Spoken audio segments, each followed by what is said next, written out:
नमस्कार, मैं रविंद्र कुमार और हमारे साथ हैं हरिकेश्वर राम जी। जय भीम।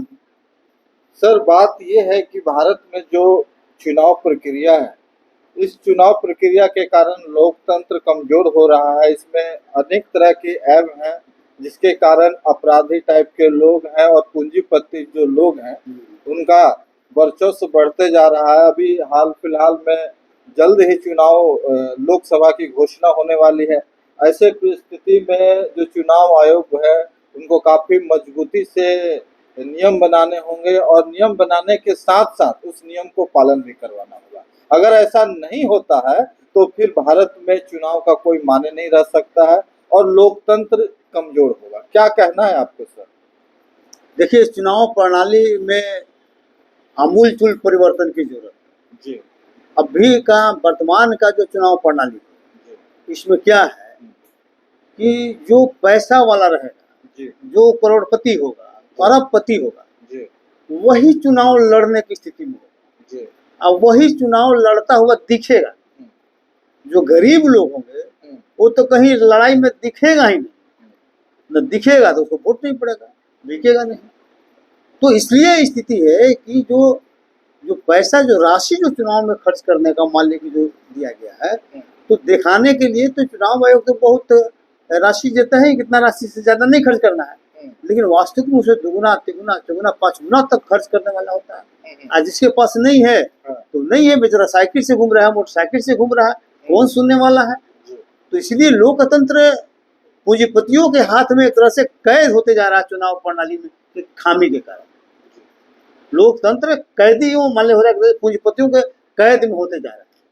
अभी हाल फिलहाल में आपने देखा होगा कि कैसे अरबपति लोग जो हैं इस पे मतलब बहुत सारे सांसद, एमएलए, एमपी जो भी है, माननीय लोग, उनका एक जो शपथ पत्र देते हैं, उससे अगर आंकड़ा निकाला गया जिसमें कि काफी लोग इस तरह के अमीर हैं और अपराधी किस्म के भी लोग हैं। तो अगर सर, इससे अगर बचने का कोई ठोस तरीका? देखिए, बचने का तो मेरी समझ से एक ही उपाय है कि पहला के चुनाव प्रचार पर पाबंदी लगा देना चाहिए। चुनाव प्रचार की जरूरत क्यों? अगर आप जनता के बीच में 5 साल तक रहेंगे, 5 साल तक काम करेंगे, तो फिर आपको प्रचार प्रसार करने का क्या जरूरत है? अब प्रचार प्रसार जहाँ करने का मतलब होगा कि विज्ञापन निकालना, विज्ञापन में पैसा खर्चा होता है, तो पैसे वालों को आप महत्व देने के लिए मान लो उसको कर रहे हैं। तो मेरी समझ से नॉमिनेशन के बाद सभी लोगों को प्रचार पर पाबंदी हो जाना चाहिए। कोई प्रचार प्रसार नहीं, चुनाव कराने तक का जो भी मान लीजिए कि समय जितना लगे उतना समय रहे। जैसे बैलेट पेपर छपवाना है, चाहे कहीं सीवीएम मशीन बनाना है, कहीं ट्रेनिंग है, कहीं प्रतिनियुक्ति करना है, पुलिस का बाहर के लोगों को लाना है, तो उसमें जो समय लगे उस समय को देखते हुए और सारे कैंडिडेट को नजरबंद कर देना चाहिए। चुनाव तक नजरबंद कर देना चाहिए और चुनाव में उनका कोई रोल नहीं रहना चाहिए। जब चुनाव हो जाए, काउंटिंग के समय वहां रहे और जो जीतेगा सर्टिफिकेट लेके जाए। सर, जैसा कि कई तरह के सवाल उठेंगे, जिसके शुरू से जो ये प्रक्रिया चली आ रही है कि पहले नॉमिनेशन में हजारों लोगों की भीड़ ले जाना और लाखों लाख रुपया खर्च करना, जिसका कोई चुनाव आयोग कोई हिसाब तो प्रचार प्रसार का है ना, प्रचार कराने के लिए कि मेरे साथ ज्यादा लोग हैं, दिखलाने के लिए क्या जरूरत है भाई? अगर 5 साल तक जनता के बीच में आप काम किए रहेंगे तो जनता को जानेंगे नहीं, नया उसको प्रचार प्रसार करने की क्या जरूरत है? इसलिए सभी लोगों को नजरबंद कर देना चाहिए और प्रचार प्रसार पर टोटली बंद कर देना चाहिए। ये नया उसमें सुधार करने की जरूरत है। अन्यथा होगा कि हमको याद है कि जब कर्पूरी जी जिंदा थे तो हम लोग उनके साथ जुड़े हुए थे छात्र सभा के माध्यम से। छात्र सभा में हम जनरल सेक्रेटरी थे, तो वहां पर हम देखते थे कि जिसका गाल पचका हुआ, आंख धंसा हुआ, गाल पचका हुआ, आंख धंसा हुआ आदमी भी कर्पूरी ठाकुर से लड़ता था कि हम चुनाव लड़ेंगे, हमको टिकट क्यों नहीं दीजिएगा, हमको लड़ना है चुनाव। इतना हिम्मत करता था और मिलता भी था। आज के समय में कोई गरीब आदमी चुनाव लड़ने के बारे में सोच सकता है? नहीं सोचेगा, इसलिए कि आज तो पैसा वालों को सोचता ही नहीं है। पैसा का मान लीजिए खेल हो गया है, पूंजीपतियों के हाथ में चला गया है। आज जो मान लें कि टोटल जो चुनाव को प्रभावित करने की क्षमता अगर किसी में है तो पूंजीपतियों में है। पूंजीपति लोग ही चंदा देते हैं और सरकार जो है पूंजीपतियों के हाथ में खेल रही है। अभी जो हल्ला हो रहा है ना कि भाई मोदी जी किसके थी में, अडानी अंबानी का नाम आता है ना, क्यों आता है? का शौकिया थोड़े कर रहे हैं। अडानी अंबानी इनको मदद किया चुनाव में पैसा देकर। अच्छा, मदद किया। हाँ, तो पैसा जब दिया है तो आप मदद उसको करेंगे ना। आखिर मदद क्यों करेगा? क्यों करेगा? बड़ी कंपनी हाँ, अडानी अंबानी क्यों मदद कर रहा है? इसलिए कि आप सरकार अब बनाइएगा तो हमको आप मदद करिएगा। अभी आप देखें ना, ऐसे हो रहा है ना, उसको माफ कर दे रहे हैं। बैंक मालिक बड़ा बड़ा कर्जा ले रहा है, भाग जा रहा है, उसको बैंक माफ कर दे रहे हैं, भिन्न तरह का उसको छूट दे रहे हैं। बताइए, बिजनेस से मान लें तो सरकार की तरफ से बहुत सा छूट रहता है ना। तो चूंकि सभी पूंजीपति सभी पार्टियों को देते हैं पैसा, ऐसा नहीं है। अच्छा, कि सिर्फ बीजेपी को देते हैं ऐसे नहीं है, तो सभी पार्टियों को देते हैं। लेकिन जिसकी जितना ताकत है, जितनी जिसकी क्षमता है, जिस पर जिसका भरोसा है कि इस जीत के ज्यादा आएगा, उसको ज्यादा देते हैं, किसी को कम देते हैं। वो तो ये टोटल एक तरह से चुनाव प्रणाली जो जिस तरह से है, तो चुनाव टोटल कंट्रोल में चला गया है पूंजीपतियों के। इसी के चलते देश लोकतंत्र खतरे में है। उस लोकतंत्र को खतरे से निकालना बहुत जरूरी है। इसलिए बहुत सोच समझकर हमको लगता है कि इसमें निर्णय लेने की जरूरत है। और चुनाव आयोग सोचे, सरकार भी सोचे, संसद भी सोचे, है ना। ये मान लीजिए सारा सब लोग मिल के जो भी संवैधानिक संस्थान है सब सोचे कि भाई पूंजीपतियों के हाथ से कैसे लोकतंत्र को बचाया। सर देखिए, ये जो चुनाव प्रक्रिया है, चाहे लोकतंत्र में जिस तरह से लोग, अपराधी लोग या पूंजीपति लोग जीत के आ रहे हैं, इसमें जो राजनीतिक पार्टियां हैं उनकी क्या भूमिका रहती है, या वो लोग इसके रोकना चाहते हैं या इसको बढ़ावा देना चाहते हैं? देखिए, जो पार्टियां है ना, उनको सिर्फ सत्ता में आने से मतलब, आदमी उनका जीत के चला है उसी से मतलब। इसलिए आप देखते नहीं है कि जब भी चुनाव जब घोषणा होती है तो सभी पार्टियों का एक ही स्लोगन आता है, टिकट उसी को जो जीत सके। सभी पार्टियां बोलती है, बीजेपी बोलती है, कांग्रेस भी बोलती है, आरजेडी बोलती है, जदयू भी बोलता है। ये कोई नहीं बोलता है कि हम अच्छे कैंडिडेट को उतारेंगे, अच्छे कैंडिडेट को जिता कर लेंगे, कोई नहीं बोलता है। बोलता है कि टिकट उसी को जो जीत सके। मतलब जीत सके मतलब जिसके पास पैसा हो, पूंजीपति हो, जो अपराधी प्रवृत्ति का हो, जिसके लोगों का उसके पास साथ लोग हो, जिसको क्षमता है वोट को कलेक्ट करने का, वोट को जरूरत पड़े छापने का भी जरूरत हो, अगर लड़ाई करने का जरूरत हो आप अपोजिट पार्टी से तो उसमें भी किसी से कम नहीं हो। तो हर एक दृष्टिकोण से जो जीतने की स्थिति में हो उसी को टिकट देने का परंपरा रहा है। और ये लोग खुलेआम बोलते हैं, सभी पार्टियां खुलेआम बोलती हैं। इसलिए इनको अच्छा आदमी से, अच्छा कैंडिडेट से जीतने से मतलब नहीं रहता है कि अच्छे लोग जीत कर जाए। इनको मतलब रहता है कि कोई किसी को हम पे वो जीत जाए, मेरे पार्टी को मजबूत करे, इतना ही मतलब रहता है। स्वस्थ लोकतंत्र के लिए ये अति आवश्यक है सर कि चुनाव प्रक्रिया भी स्वच्छ तरीके से हो और लोकतांत्रिक तरीका से हो। हो तो दिखने में तो लग रहा है लोकतांत्रिक, लेकिन इसमें प्रचार प्रसार की क्या जरूरत है भाई? प्रचार प्रसार का लोगों के बीच जाने का क्या जरूरत है? अगर आप जनता के बीच में रहेंगे, जनता का काम करेंगे तो जनता आपको पहचानेगी नहीं, आपको पहचानेगी।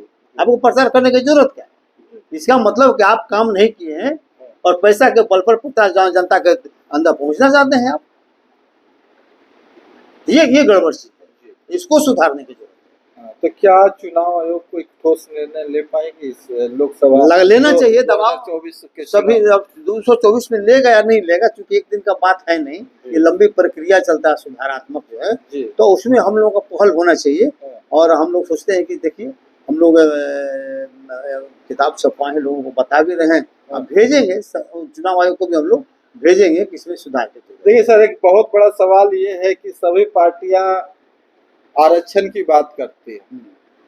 हम आरक्षण, कोई कहता है हम आरक्षण बचा रहे हैं, कोई कह रहा है संविधान बचा रहे हैं, कोई और अन्य तरह के मुद्दे हैं। लेकिन जब भी पार्टियां जो है आरक्षण की बात करें तो जो आरक्षित सीट है उसी सीट पे आरक्षित कैंडिडेट को टिकट देती है, अन्यथा जो जनरल सीट है या जिस तरह का सीट है उसमें आरक्षित वर्ग लोग को मौका नहीं दिया जाता। लेकिन क्योंकि परसेंटेज में बहुत कम है, उनकी जो 100% सीट है उसमें से कम जो 50% आरक्षण की जो सीट है वो अपने पार्टियां में क्यों नहीं आरक्षण लागू करते हैं?